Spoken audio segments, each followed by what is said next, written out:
안녕하세요, 한상기입니다. 오늘 소개해드릴 차는 기아 더 뉴 카니발입니다. 현행 카니발은 2020년에 데뷔한 4세대고요. 3년 만에 부분 변경 모델이 나왔습니다.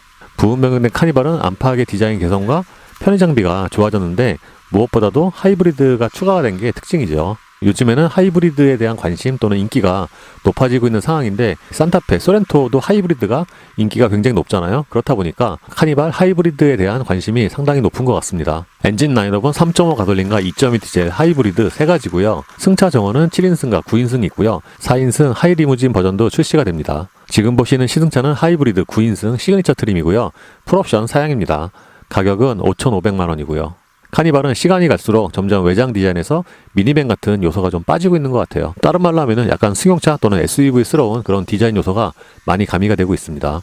예를 들어서 현행 모델은 처음에 출시됐을 때 그릴 쪽에 약간 좀 승용 분위기가 있었는데 이 부분 변경 모델 같은 경우에는 기본적으로 미니밴의 형식을 지키고는 있는데 SUV스러운 요소가 여기저기서 보입니다. 차체 사이즈는 기존과 동일하지만 앞쪽의 디테일을 바꾸면서 앞에서 봤을 때 전폭이 조금 더 넓어 보이고요. 그릴과 헤드램프 주변의 디자인이 집중적으로 바뀌었습니다. 기존에는 그릴이 조금 더 복잡한 그런 모습이었다면 부분 변경 모델은 조금 더 단순하면서도 약간 좀 고급스러운 그런 느낌이에요. 헤드램프는 프로젝션 LED가 적용이 됐고요. 차체 크기에 맞게 이 방향지시 등의 그 전체 길이도 꽤 깁니다. 주간등 같은 경우에는 소렌토와 비슷한 스타맵 시그니처 라이팅이 적용이 됐습니다. 후면의 디자인도 기본적으로는 비슷하지만 세부적으로 조금씩 달라졌죠. 테일램프 같은 경우에는 기존에는 이게 한 번씩 좀 꺾여져 있었잖아요. 근데 이 부분 변경 모델 같은 경우에는 쭉 일자로 이어져 있습니다. 테일램프에도 스타맵 리어 컨비네이션 램프가 적용이 됐고요. 요즘에 나오는 현대기아 차들 보면은 방향지 등이 밑으로 내려간 경우가 많은데 카니발은 그 눈에 좀 잘 보이는 위치에 있습니다. 이와 함께 후면은 핸들이 원래는 노출형이었는데 지금은 히든 타입으로 변경을 했고요. 그래서 저 후면의 디자인이 좀 더 깔끔하게 보이는 것 같아요. 번호판 위치도 아래로 내렸고요. 타이어는 컨티넨탈의 크로스 컨택트 RX, 사이즈는 235에 55와 19입니다. 이 타이어와 사이즈는 기존과 동일하고요. 참고로 카니발 하이브리드는 18인치와 19인치 두 가지를 고를 수가 있습니다. 더 뉴 카니발의 실내는 딱 외장만큼 바뀐 것 같아요. 외장이 그렇게 많이 바뀐 건 아니잖아요. 실내 역시도 디자인 자체가 많이 바뀐 건 아닙니다. 기본적인 구조는 동일하고요. 모니터와 센터페시아, 공조장치 이쪽의 디자인만 바뀌었죠. 보통 미니밴이 대시보드의 넓이가 넓은 편인데 이 차 역시도 모니터부터 저 윈드실드까지 면적이 꽤 넓은 편이고요. 내장재는 기존과 비슷하게 느껴지고요. 모니터는 12.3인치가 적용이 됐습니다. 기존과 사이즈는 같은데 디자인이 다르죠. 그러니까 요즘에 나온 신차들 보면은 이 커브드 디자인이 많이 적용이 되고 있는데 이 차 역시도 커브드가 적용이 됐어요. 그러니까 계기판과 한 장으로 쭉 이어진 디자인이고 지금이 홈 화면이고요. 기본 3분할입니다. 마지막에 하이브리드를 누르면은 그러니까 이 차는 하이브리드라서 관련 이 정보창이 따로 있는데 여기서 연비와 전기 모터의 사용량을 개별적으로 볼 수가 있고 여기 대기 모드에서는 그러니까 여기 같은 경우에는 그러니까 엔진과 모터, 배터리 이 상황을 확인을 할 수가 있죠. 페이지를 넘기면은 여기서 안드로이드 오토가 있는데 그러니까 안드로이드 오토 같은 경우에는 사실 다른 현대기아차도 마찬가지지만 이게 순정 내비게이션이 좋기 때문에 굳이 이게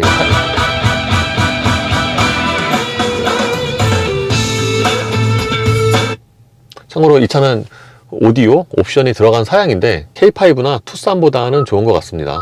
이 화면에서 시네마로 들어가면은 그러니까 이 차가 그 이번에 CCNC가 들어갔잖아요. 그래서 이렇게 모바일 TV와 왓챠, 웨이브 등을 시청을 할 수가 있고 음성 메모, 시트 같은 경우에는 그러니까 여기서 2열 시트의 열선과 통풍 그리고 조절도 할 수가 있어요. 그러니까 예를 들어서 이렇게 우측도 마찬가지고요. 설정으로 들어가면은 요거는 이제 기존의 차들과 동일하고요.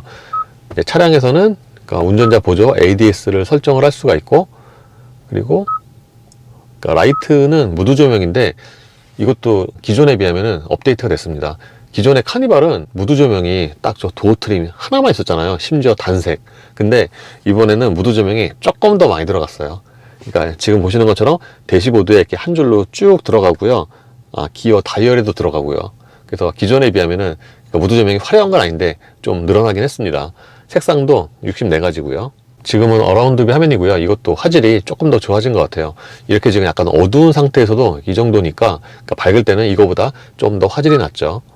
그리고 이런 360도 기능은 이제 최근에 다른 차들과 동일하고요. 이쪽 위에 아이콘 2개 눌러서 이렇게 바꿔서 볼 수가 있습니다. 공조장치의 디자인도 바뀌었습니다. 그러니까 이게 공조장치와 인포테인먼트 이걸 한 패널에 같이 사용을 하는 거죠. 요 상단 부분은 디자인이 또 다른 기아차가 조금 다른 것 같고요. 그리고 요즘에 나온 차 중에서는 하이그로시가 실내에 가장 많은 편입니다. 요즘에는 기아도 실내에 하이그로시가 점점 좀 빠지고 있는 추세이긴 한데 이 차는 좀 전체적으로 실내에 하이그로시가 많아요. 공조장치 아래쪽에는 큰 수납 공간이 있는데 이쪽에는 무선 충전 패드고요. 그러니까 이게 공간이 너무 넓다 보니까 핸드폰을 충전을 해도 그러니까 이쪽에 공간이 추가적인 수납 공간이 꽤 많아요. 여기에는 USB 단자 2개가 있고요. 이거는 12V고요. 기어 다이얼 주변의 디자인은 기존과 동일하고요. 그러니까 여전히 기어 셀렉터는 다이얼 방식을 사용을 하고 있고요. 피버트는 가장 위에 있고 R&D는 양쪽으로 이렇게 한 번씩만 돌리면 되죠. 그리고 이쪽에 드라이브 모드와 오토 홀드, 그리고 요 밑에 있는 그러니까 운전대 열선과 또는 통풍 시트, 이거는 기존과 동일합니다. 센터 콘솔 박스의 용량은 차 사이즈 대비해서 약간 작게 느껴지는데 이게 밑에 그 트레이가 있기 때문에 그래요. 2열 승객을 위한. 카니발이 차가 좀 크다 보니까 확실히 운전대도 그에 맞춰서 조금 더 키웠습니다. 림의 두께는 차 사이즈 대비해서는 조금 얇게 느껴지고요. 그리고 요즘에 나온 신차일수록 ADS가 스포크 왼쪽에 있는데 K5도 그렇고 카니발도 그렇고 이게 오른쪽에 있어요. 운전대 조절은 수동이고요. 계기판도 12.3인치가 적용이 됐고요. 크게 게이지 스타일과 그래픽 스타일이 있는데 그러니까 지금 이 서클 같은 경우에는 그러니까 통상적인 그 아날로그 스타일의 디자인이고요. 요거는 심플, 그리고 스타일 A, B, C가 있고 서클 같은 경우에도 이렇게 C, B, A를 선택을 할 수가 있습니다. 요 가운데 부분에서는 트랙 컴퓨터를 비롯한 여러 가지 정보가 표시가 되고요.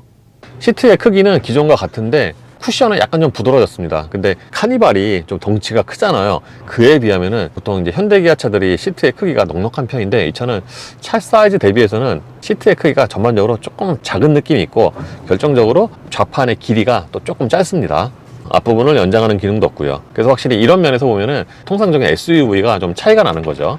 도어 트림의 디자인도 미니밴보다는 SUV에 좀 더 가까운데 예를 들어서 도어 트림에 막 중간에 수납 공간도 있고 그랬거든요. 그런 경우가 되게 많았는데 이 차는 그냥 통상적인 좀 SUV 같고 심지어는 이 도어 포켓도 생각보다는 용량이 부족한 건 아닌데 그렇게 아주 넉넉한 편은 아닙니다. 유리는 당연히 4개 모두 다 원터치가 적용이 됐고요. 카니발은 전동식 슬라이딩 도어가 적용이 됐고요. 이게 여는 방법이 되게 여러 가지예요. 그러니까 방금처럼 도어 손잡이를 당겨도 되고 이쪽에 있는 버튼으로 눌러도 되고 그렇습니다. 지금은 시트를 이렇게 가장 앞으로 당기면 딱 그러니까 공간이 이거 전혀 없고요. 이렇게 가장 뒤로 슬라이딩을 하면은 무릎과 시트 사이에 주먹이 2개 정도가 들어가요.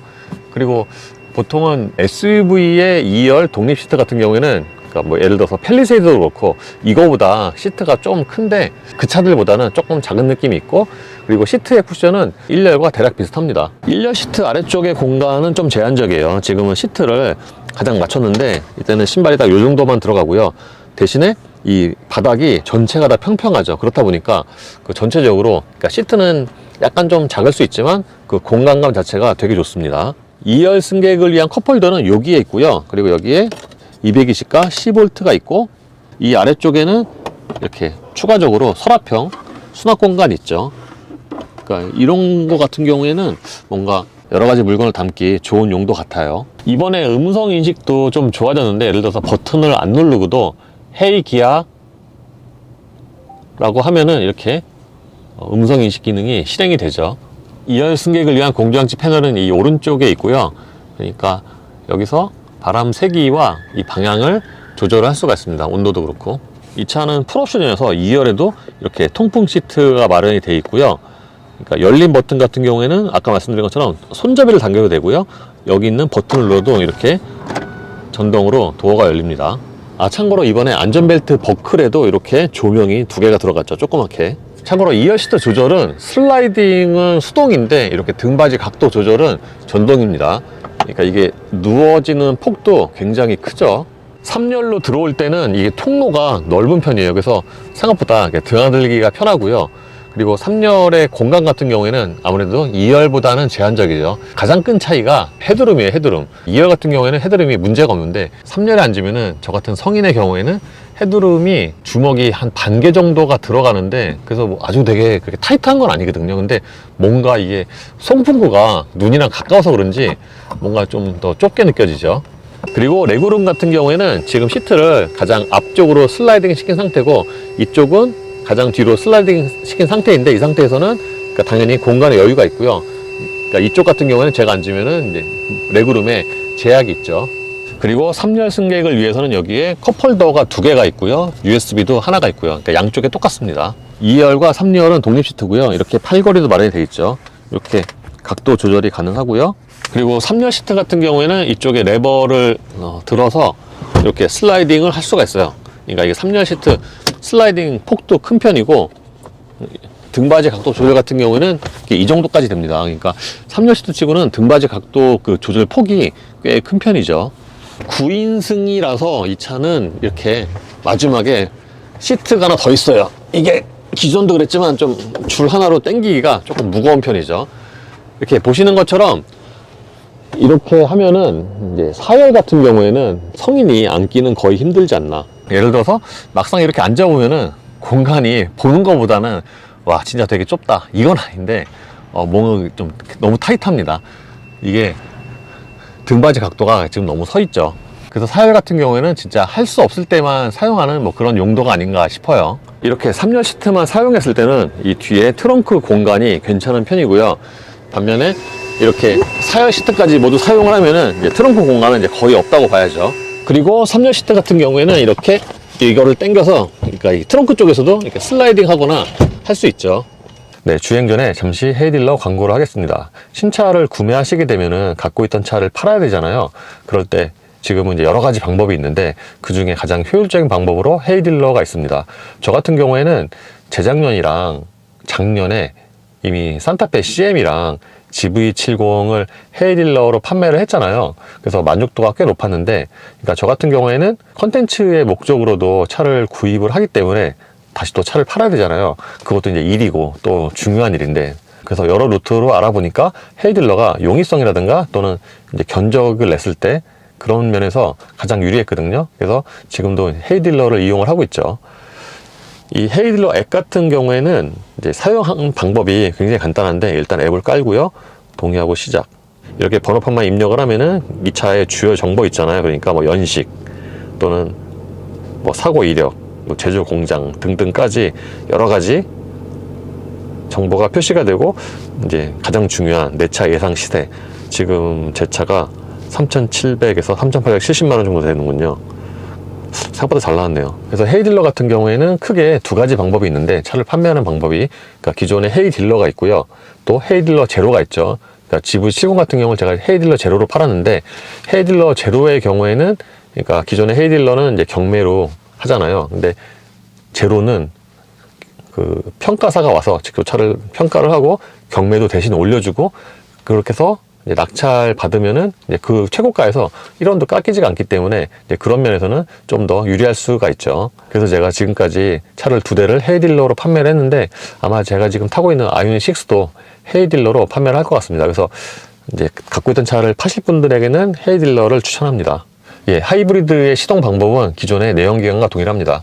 브레이크 페달 밟고 시동 버튼 누르면은 이제 전원이 켜지는데, 이제 대부분의 경우 기본이 EV 모드죠. 아주 춥거나, 그러니까 지금 같은 경우도 날씨가 추운데 배터리 잔량이 대략 한 절반 정도 있으니까 지금처럼 계속 EV 모드로 유지가 되고요. 참고로 여기는 지금 유적지라서 이게 그린존 드라이브로 인식을 하는 것 같아요. 그래서 그린존 저 램프가 켜졌죠. 이렇게 멈춰 있을 때는, 또는 EV 모드일 때는 당연히 굉장히 조용하고요. 그리고 히터를 키면은, 그러니까 이게 조용하다 보니까 히터 소리가 상대적으로 좀 더 크게 들리죠. 이 차의 파워트레인은 1.6L 가솔린 터보 엔진과 전기 모터 6단 자동 변속기로 조합이 됩니다. 파워트레인의 조합은 기존의 산타페, 소렌토, 하이브리드와 동일한데 출력이 조금 다릅니다. 그러니까 엔진의 출력은 같은데, 카니발이 소렌토보다 차가 더 크잖아요. 무겁고. 그렇다 보니까 이 전기 모터의 출력을 조금 더 높게 쓰는 것 같아요. 카니발은 외장에서 보면은 점점 미니밴을 벗어난 것 같은, 그러니까 현행 카니발이 나왔을 때 좀 승용차 같다 그런 느낌이 있었거든요. 또는 SUV 같다. 근데 이 부분 변경된 모델은 그런 좀 SUV 같은 그런 외장 디자인이 좀 더 가미가 됐잖아요. 그렇다 보니까 주행 느낌도 거기서 좀 영향을 받는 것 같아요. 그러니까 카니발 같은 경우에는 디젤이 워낙 익숙했는데 그거를 주로 이제 생각을 하다 보니까 1.6 하이브리드가 굉장히 좀 매끄럽게 느껴지죠. 물론 이 차만 딱 놓고 보면은 보통 제가 하이브리드 시승할 때 하이브리드는 내연기관에 비해서 소리가 좀 크다라고 말씀을 드렸잖아요. 특히 EV 모드의 그 가용 시간이 길기 때문에 엔진이 들어오면은 상대적으로 소리가 더 크게 들리죠. 이 카니발 역시 마찬가지인데, 그러니까 이런 소리 같은 경우에는 이미 저 시승을 했던 산타페 소렌토 하이브리드와 거의 비슷합니다.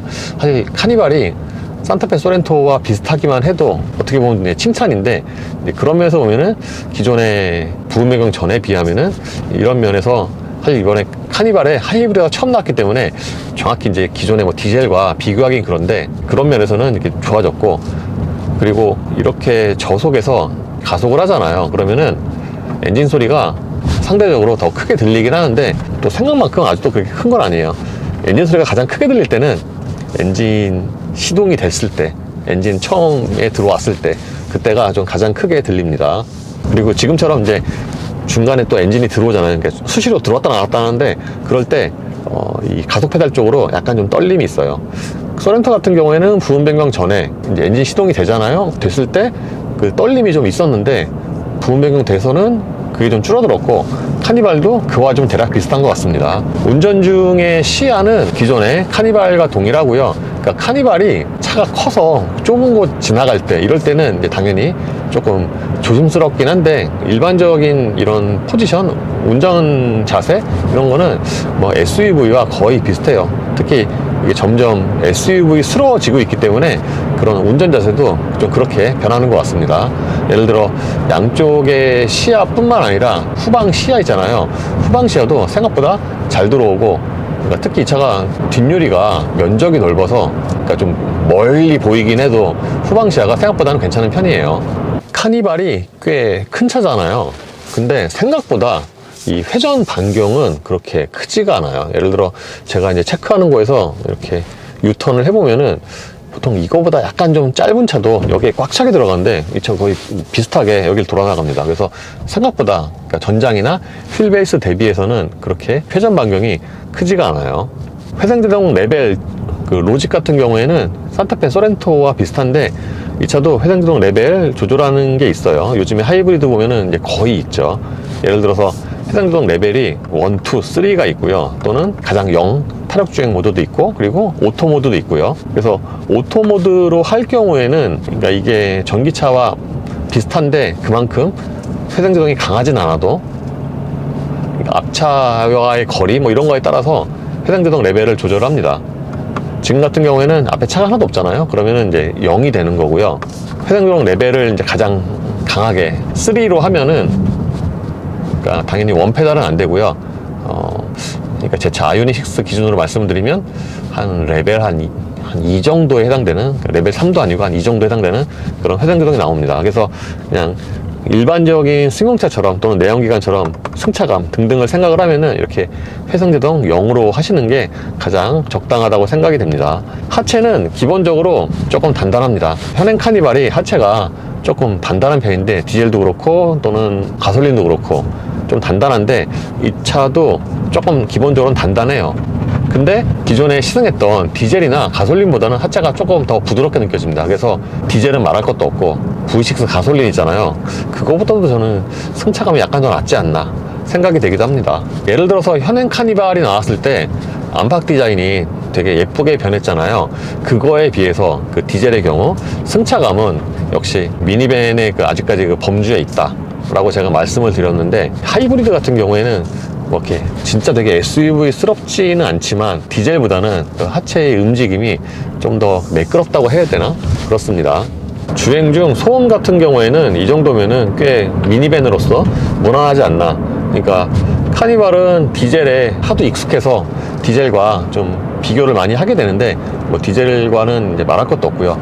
이게 기본적으로 엔진의 소리가 작기도 하지만 EV 모드의 가용 시간이 길기 때문에 거기서 오는 그런 더 정숙성이 있는 것 같아요. 지금처럼 콘크리트 노면을 90 정도로 달리면은 그냥 무난합니다. 타이어 노면 소음이 아주 조용한 건 아니지만 또 그렇다고 큰 건 아니고, 물론 이 차는 그 앞에 면적이 넓고 또 이렇게 높잖아요, 기본적으로. 그렇다 보니까 고속으로 주행할 때 이제 앞쪽에 그 풍절음이 가장 크게 들리는 편이죠. 드라이브 모드는 에코와 크게 스포츠가 있고요.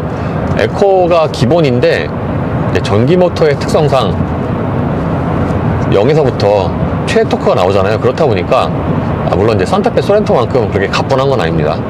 확실히 전기 모터의 힘이 세졌다고 해도 앞선 그 두 차들보다는 좀 묵직하고, 이게 또 고속으로 갈수록 그 차이가 좀 더 나는 것 같아요. 어쨌든 이렇게 성인 남자 2명이 탔을 때를 기준으로 말씀을 드리면 그냥 일반적인 주행에서도 크게 부족함은 없는, 그러니까 무엇보다도 이게 반응이 좀 더 빨리 나오죠.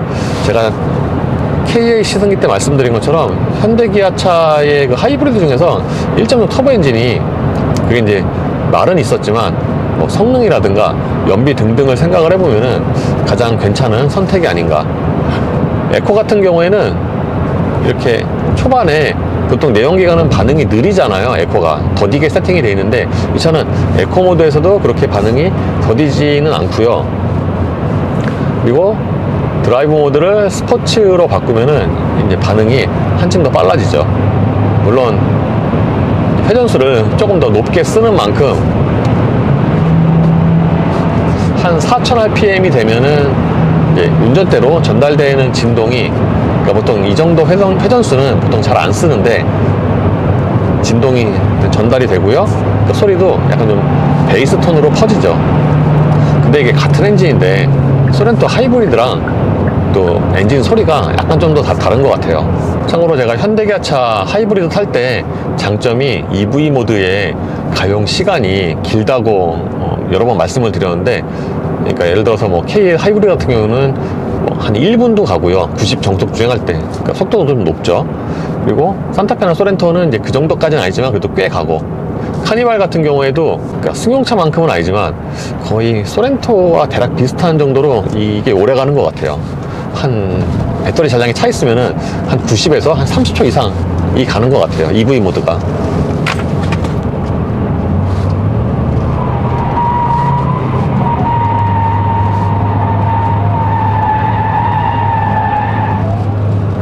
회전 성능은 무난한 편이에요. 이 차가 하체가 조금 단단하다고 말씀을 드렸는데, 그래서 무거운 차체임에도 불구하고 생각보다는 차가 그렇게 많이 안 기울어지고요. 속도가 높게 나오는 건 아닌데 자세가 흐트러지는 게 별로 없습니다.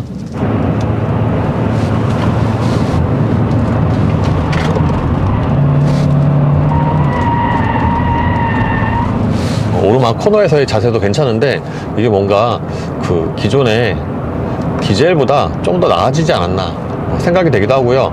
그리고 이제 관심 중에 하나가 가속력인데, 이 차가 비슷한 출력이긴 하지만 소렌토 하이브리드보다 좀 더 무겁잖아요. 그래서 동력 성능이 어떨까? 특히 카니발이 이게 크고 무거운데 배기량이 1.6 갖고 될까? 라는 이제 그런 의문이 있긴 한데, 막상 그 풀 가속 영상으로 보면은 이 차가 정지에서 180까지의 가속 시간이 31초고요. 소렌토 하이브리드가 26초거든요. 그래서 대략 한 5초 정도의 차이가 납니다. 그래서 대략 그 무게 차이만큼, 또는 그 공기정을 더 많이 받잖아요. 그만큼 정도의 차이가 나는데, 그래도 이 정도면은 일상적인 주행에서는 크게 무리가 없는 수준이 아닌가 생각이 되고요. 물론 이렇게 성인 2명이 탈 때는 뭐 괜찮은데, 카니발은 사람이 많이 타는 그런 차잖아요. 만약에 예를 들어서 막 5명, 6명이 탔을 때, 그때는 좀 얘기가 좀 달라질 수가 있겠죠. 정속 주행할 때 연비 같은 경우에는 지금처럼 시속 90으로 할 때는 대략, 그러니까 EV 모드가 안 들어왔을 때 같은 경우에는 대략 한 20 내외, 그러니까 이게 좀 편차가 있는데 한 17에서 21 내외로 보이고요. 그리고 110에서는 당연히 그보다 좀 떨어지고요. 요즘에 나오는 현대기아 차들은 순간연비 게이지가 18밖에 없는 경우가 이게 꽤 있는데, 그래도 카니발 하이브리드는 21까지 있네요. 1열의 승차감이 기존의 디젤보다 또는 가솔린보다 괜찮아서 2열의 승차감도 괜찮을 것 같다라고 예상을 했는데, 실제로 생각보다 2열 승차감이 괜찮습니다. 그러니까 1열만큼은 조금 아닌 것 같지만 그래도 노면의 충격을 어느 정도는 잘 걸러주고요. 근데 그 방음 있잖아요. 그 외부 소음이 들어오는 정도, 이거는 1열과 대략 비슷한 것 같아요. 이번에 2열 유리에 이중접합이 들어간 것 같은데, 그것 때문에 그런지 측면 쪽에서 들어오는 그 바람 소리도 적은 것 같습니다. 예, 이번에 더 뉴 카니발 하이브리드를 시승을 해봤는데요. 대략 예상을 하신 것처럼 지금 이 라인업에서는 가장 상품성이 좋지 않나. 실제로도 지금 예약 비율에서 하이브리드가 월등히 높고, 이미 산타페나 소렌토에서도 이제 시승할 때마다 하이브리드의 상품성이 가장 괜찮고 좋은 선택이라고 말씀을 드렸는데, 그렇게 따지면은 이 카니발에는 하이브리드가 조금 늦게 추가가 된 게 아닌가 라는 생각도 있습니다. 이 1.6 터보 하이브리드 같은 경우에는, 그러니까 카니발에 탑재되면은 그 SUV에 비해서 그런 이제 동력 성능이나 연비에서 메리트가 조금 떨어지긴 하는데, 그럼에도 불구하고 기존의 디젤 또는 3.5 V6 가솔린, 이거에 비하면 또 좋거든요. 실제로 복합 공인연비도 하이브리드가 디젤보다 더 좋습니다. 그래서 종합적인 면을 봤을 때, 심지어 세금까지 싸고, 당연히 이제 하이브리드가 가장 좋은 선택이라고 생각이 됩니다. 심지어는 이게 부분 변경이 되면서 승차감도 좋아진 것 같아요. 거기다가 이번에 부분 변경이 되면서 실내도 디자인이 많이 바뀐 건 아닌데 그런 좀 편의성 면에서 좋아졌죠. 예를 들어서 인포테인먼트 CCNC가 들어가면서 그런 OTA 범위도 훨씬 넓어지고, 또 커브드 디스플레이 들어가고, 인포테인먼트 이 패널도 이제 최신 걸로 바뀌었죠. 그리고 결정적으로 이번에 HUD가 생겼어요. 기존에는 그 카니발 정도 사이즈에 또는 가격에 HUD가 옵션으로 없는 게 좀 이상하다는 그런 의견이 많았잖아요. 근데 부분 변경이 되면서 HUD가 생겼습니다. 헤드업 디스플레이 같은 경우에는 저게 확실히 최신에 나온 버전일수록 뭔가 더 시인성이 좋다고 해야 되나, 또는 정보가 많다고 해야 되나, 그렇습니다. 저게 크기 자체는 아이오닉 6랑 대략 비슷한 것 같은데, 예를 들어서 ACC를 사용할 때 주변의 차들이 애니메이션으로 헤드업 디스플레이에 표시가 되는 기능도 있고요. 그리고 차로 변경 보조도 이번에 들어갔습니다. 물론 연비가 소렌토 하이브리드만큼 좋진 않아요. 그러니까 확실히 이게 승용차, SUV, 미니밴으로 갈수록 같은 파워트레인이라고 해도 성능과 연비에서 이제 조금씩 떨어지는데, 예를 들어서 K 하이브리드 같은 경우에는 어떻게 운전을 해도 평균 연비가 10 이하로 떨어지기가 힘든데, 소렌토, 산타페 하이브리드는 좀 빨리 달리고 그러면은 10 이하로 또 떨어집니다. 근데 이 카니발 하이브리드는 이제 제가 좀 막 빨리 달리잖아요. 그러면 한 8, 7.5 이렇게 떨어지고요. 현행 카니발이 나오면서 그때 고속 안정성 또는 직진성이 좋아졌다고 말씀을 드렸는데, 이 차는 그 3년 전에 탔던 그 디젤보다 이 안정성이 조금 더 좋은 것 같아요. 다만 바람 소리가 좀 많이 나긴 하죠. 이게 확실히 높은 차는, 또는 그 전면 투영 면적이 넓은 차는 이게 바람 소리가 좀 많이 날 수밖에 없습니다. 물론 하이브리드는 가격이 좀 높은 게 단점인데, 그러니까 같은 풀옵션 기준으로 하면은 3년 전에 시승했던 디젤보다 이 하이브리드가 대략 한 1,000만 원이 높아요. 그렇다 보니까 가격 면에서는 좀 아쉽거나 부담스러울 수는 있겠죠. 예, 이로써 기아 더 뉴 카니발 하이브리드의 시승을 마치겠습니다. 감사합니다.